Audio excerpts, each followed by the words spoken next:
I'm here with filmmaker Martti Helde. How does it feel to have your feature film in the Crosswind here at TIFF? I think it's a perfect opportunity to me. I mean, it's a nice place to be and perfect start, so to say. Absolutely. Yeah, it's fun.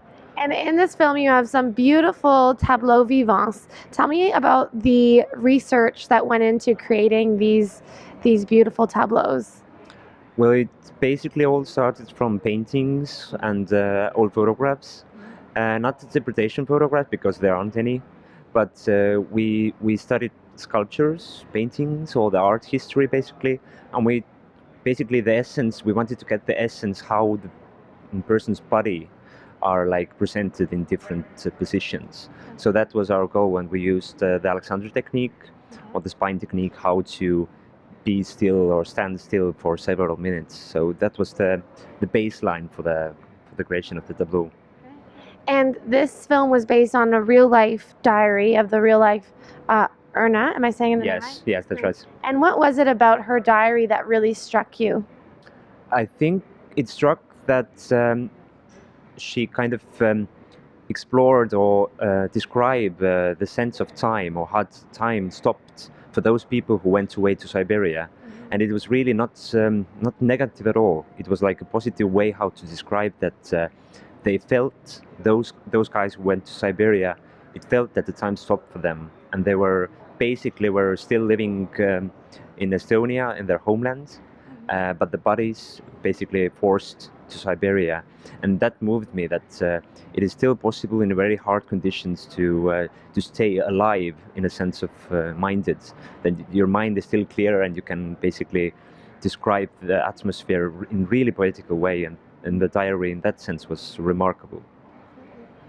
And can you tell me a little bit about the process you had with the actors? Because there's some very serious and heartfelt subject matter in this film. Well, actually, we had like 700 actors altogether. 3 of them only were professionals. All the other 700 or 697 were people from the street. Wow. So we basically were hunting or casting people from the street in that way, that we were looking certain kind of images or certain kind of types of people, like for example sad, happy, depressive, or whatever. Yeah. And we just went to the person and said that you look perfect, we need you into the film.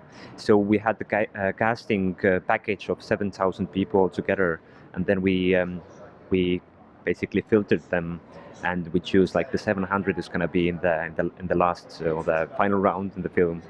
So we knew what kind of people we're looking for, and we're just hunting on the streets. And what made you shoot the film in black and white? Well, that's a good question. In a sense that people remember those times, like 40s, 30s, by the photos, and the photos are black and white. People are not used to see 40s in color, and we didn't want to express it through color because the overall image of the film was more important than just simple colors. We want to make the images, the atmospheres, the locations look in a sense of form, not in a sense of color. So that's why we choose the memory color as it is black and white. And where's the best place for us to find out more information on you and on your film as well online? I think if you type it in the Crosswind to the Google, then we have a web page for the film, and we have a Facebook community where they're making of photos and all the information where the film is screening and the overall what's going to happen.